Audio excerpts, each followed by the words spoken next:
ever assembled in the Pacific. Battleships, cruisers, carriers, and transports. Steams for Tarawa, vital Japanese base in the middle of the Pacific. Tarawa, in the British Gilbert Islands, is one of the most heavily fortified of Jap air bases. Its recapture is important to the United Nations offensive. The invasion force moves into waters controlled by the Japanese fleet since 1941. In solemn reverence, men of the attacking force bow their heads in prayer. Ask God for guidance and aid as they approach the hostile shore.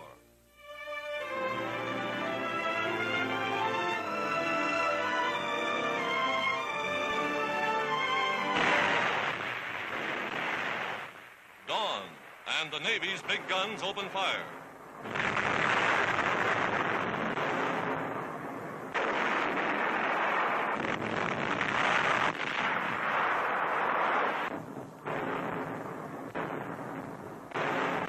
The Marines attack. Shells and aerial bombs have pounded the island's 22 miles of fortifications incessantly. But the enemy is well entrenched, and landing boats are met with a terrific fire.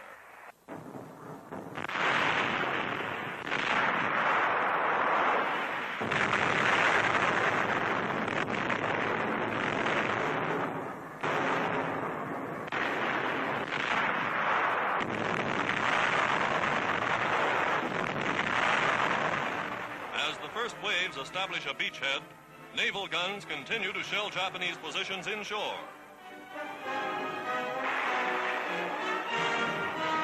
Using hand grenades and bayonets, the Marines push forward inch by inch, wiping out pillboxes and machine gun nests one by one.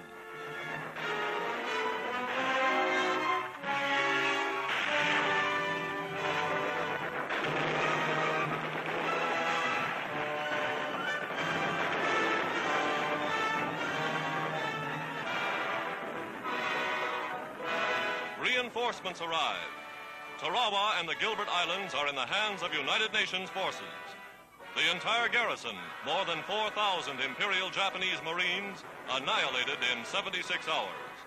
The most difficult, the most dangerous of all military operations achieved.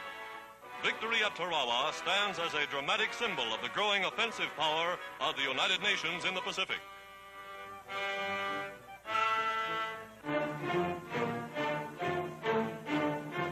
Smashed barbed wire and concrete emplacements along the coral-studded shore attest to the fury of the American attack.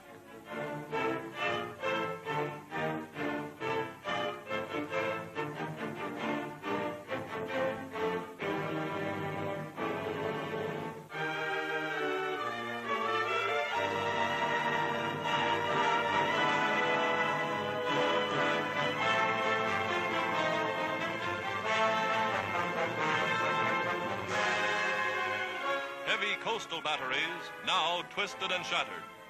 For 23 months, the Japs had fortified Tarawa, converted it from a peaceful copra trading post to one of the strongest bases in the Pacific. The fall of Tarawa is a vital blow to Japan.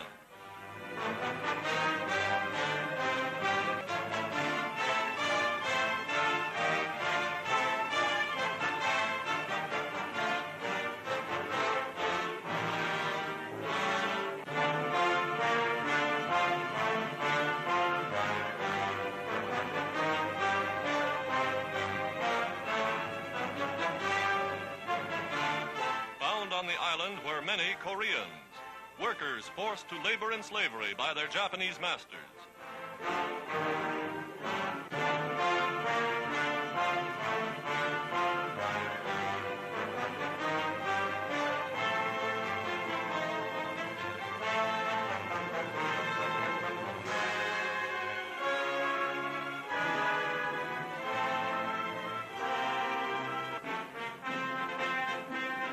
The vital airfield, rendered useless by continuous bombing, is quickly repaired as American construction battalions now turn Tarawa into a base against Japan.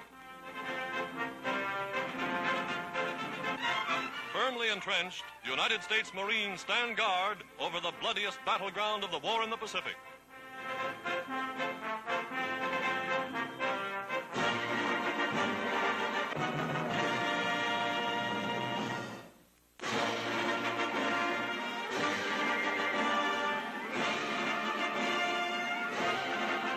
In the shadow of the pyramids near Cairo, Egypt, in the heart of the Muslim world, the leaders of China, Great Britain, and the United States meet face to face for the first time. President Roosevelt, Prime Minister Churchill, and Generalissimo Chiang Kai-shek united in the war against the Empire of Japan.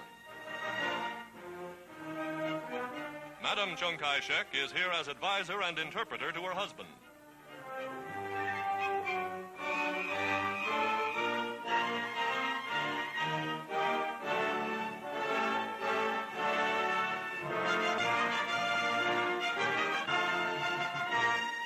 High commands of the United Nations powers mapping the blows that will strip Japan of the vast empire gained through 50 years of terror and aggression. Three great allies pledged to a common cause, the unconditional surrender of Japan. To Teheran, capital of Iran, the conferences moved.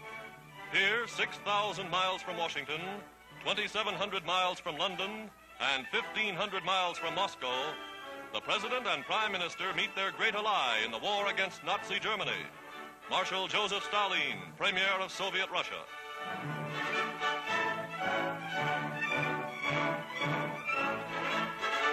The dramatic conference for which the world has watched and waited. Roosevelt, Stalin, and Churchill, climaxing a series of meetings that began with the Atlantic Charter and carried on through Casablanca and Moscow. Diplomatic representatives of the three nations are present. Molotov, Eden, Harriman.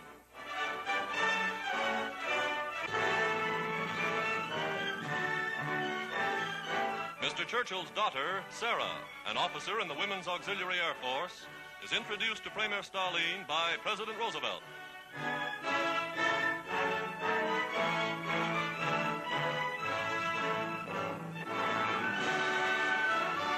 A dramatic ceremony highlights the meeting. The presentation of the Sword of Stalingrad, gift of Britain's king to the people of that heroic city. Marshal Stalin accepts the tribute on behalf of the Russian people.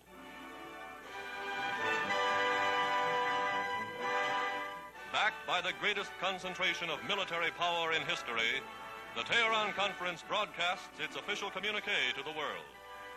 We, the President of the United States of America, the Prime Minister of Great Britain, and the Premier of the Soviet Union have met and expressed our determination that our nation shall work together in the war and in the peace that will follow.